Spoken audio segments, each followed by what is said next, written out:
இவருக்கு என்னன்னு கேட்டிங்கன்னா கமெண்ட் செக்ஷன் பாக்ஸில் ஒரு கமெண்ட் வந்திருக்கு. என்ன அப்படின்னு கேட்டிங்கன்னா 10 ரூபா நீங்கள் போய் குவார்டர் வாங்குறதுக்காக கேட்கணுங்கிற ஃபஸ்ட்டு ஒரு ஆள்கிட்ட கேட்டிருக்காரு. அவர் குவார்டர் வாங்க கூப்பிட்டு போயிட்டார். செகண்ட் ஒரு ஆள்கிட்ட கேட்டார், முடியாதுன்ட்டார். மூணாவது ஒரு ஆள்கிட்ட கேட்டார், 10 ரூபா பாக்கெட்லேருந்து எடுத்து கொடுத்துட்டாப்புல. அப்போ இவர் கேட்டார், நீங்கள் சாப்பிட்டீங்களான்னு. அந்த சாப்பிட்ற பணத்தை தான் இப்போ அவன்கிட்ட கொடுத்தேன், பாக்கெட்டில் காசு இல்லை நான். உடனே இவர் கூப்பிட்டு போய் சாப்பாடு வாங்கி கொடுத்துருக்காரு. அதை ஒரு பெருமையாக போட்டிருக்காரு. உண்மையிலேயே அது பெருமை தான்.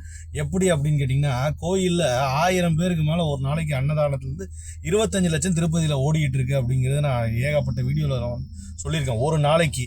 அதே மாதிரி நான் ஒரு வாட்டி என்னன்னா திருச்சி ஏர்போர்ட்டில் வரும்போது என்னென்னு கேட்டிங்கன்னா, இது எப்போன்னு கேட்டிங்கன்னா 2008 திருச்சி ஏர்போர்ட்டில் வரும்போது 50 ரூபா வந்து திருச்சி ஏர்போர்ட்லேருந்து இதுக்கு பஸ் ஸ்டாண்டுக்கு போகிறது கேட்டாப்புல.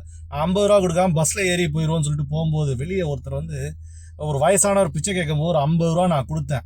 ஆனால் அவர் பட்ட சந்தோஷம் எனக்கு ரொம்ப சந்தோஷமாக இருந்துச்சு அன்னைக்கு.